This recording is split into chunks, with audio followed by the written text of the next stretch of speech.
So I had to find out this morning that my ex got a restraining order against me. I'm so mad, I'm shaking. Look at me, I'm literally shaking. Why can you just get a restraining order? Why did they just give you a restraining order and they don't ask any follow-up questions? Like, is this person just an opportunistic asshole? Is this person just doing this because it makes the situation advantageous for them? I am a nice person. I am a good person. Do you understand how much of a jerk you need to be to make me upset? I am only this upset because I was pushed this far. I was pushed to this place by somebody who takes nice people and puts them in a blender. I don't deserve this. And what I don't understand is, why was talking to me not an option? Why was talking to me like an adult and settling things like an adult not an option? I didn't do anything wrong. I have tried so many times to fix the situation. I have tried, but everything has to be done on their terms. Everything has to be done according to what they want. And I'm not going to do it anymore. A restraining order is just a piece of paper. It's not even a piece of paper anymore. They give it to you over your email. And they came to me at work. Do you understand that they came to me at work in front of everybody at work? And they told me that I had a restraining order? A protective order, they call it. Oh, isn't that nice? Let's just call it something else, and then it's not what it actually is, right? We can just call it whatever we want, because it doesn't matter. Because we can just do it, and we can ruin somebody's life, and we don't even have to think about it. Because it's a protective order, it's not a restraining order. The only reason why they did this was because they wanted to be able to have a paper trail that led everybody to the conclusion that I am a bad person. Because the second that anybody hears that, how's your breakup? Oh, I had to get a restraining order.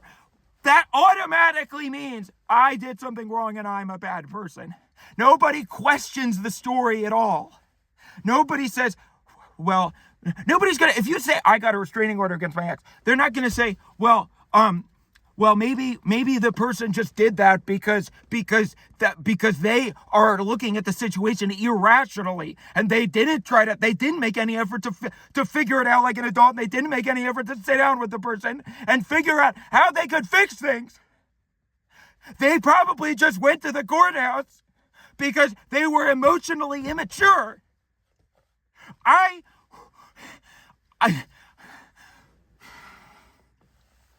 Okay. I understand that I'm getting a little worked up about this, but it's because I feel very passionately about this situation. I am not just somebody who doesn't care about other people and doesn't care about how other people perceive them. I care very much about how you perceive me. I care so much about you that I want to make it okay, and you're not letting me. Becca and I have had our fair share of disagreements, yes, and a lot of them have been documented on this YouTube channel. But Becca is not normal. Becca is not the sane one here. And I understand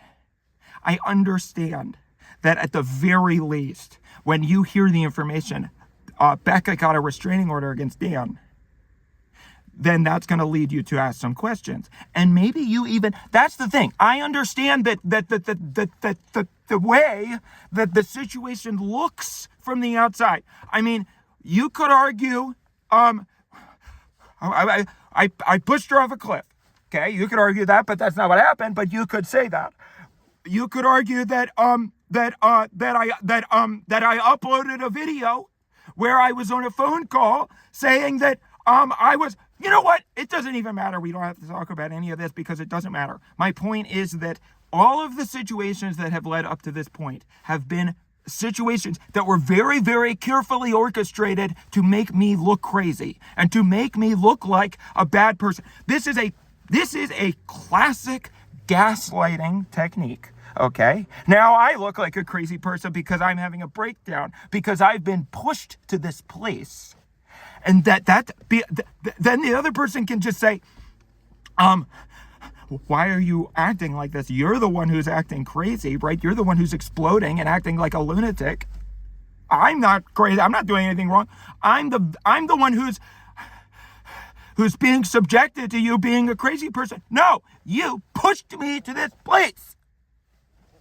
You are a crazy person. You made me upset.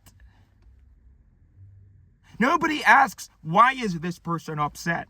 Everybody just says, calm down.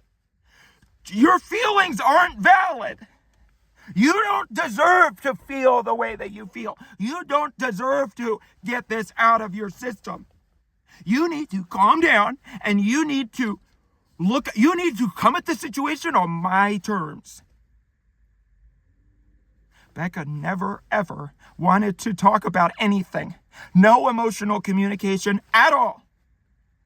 I am only acting like this because of years and months of me trying so hard to say, let's talk about this. Let's figure this out. How was your day? Are you sure you're not upset? If you're upset, why? What can I do to make it better? No.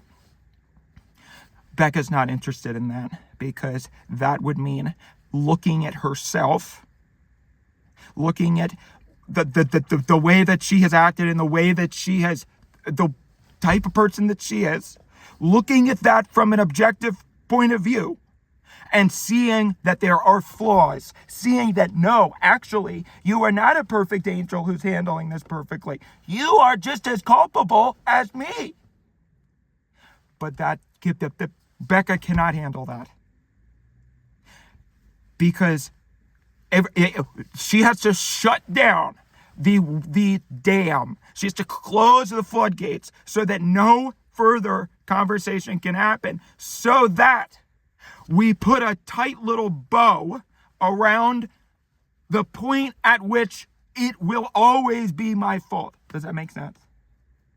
So if we stop the line of communication at, I'm upset because of what you did, then no further introspection can happen and nobody is culpable except me. And I'm the one who's forced to deal with that. Now, how am I going to explain this to everybody in my life? You shouldn't be allowed to get one just because. They'll give it to you. You don't even have to give them any proof that the person did anything wrong. They'll just give it to you for a couple of days, and then you have to go to court. So now I have to go to court, and I have to try to explain myself. All right, I'm just going around in circles. Just before you think about, if you're thinking about getting a restraining order on someone, think about how it's going to affect them. Okay? Because it's not all about you and what you want and what's going to be good for your life.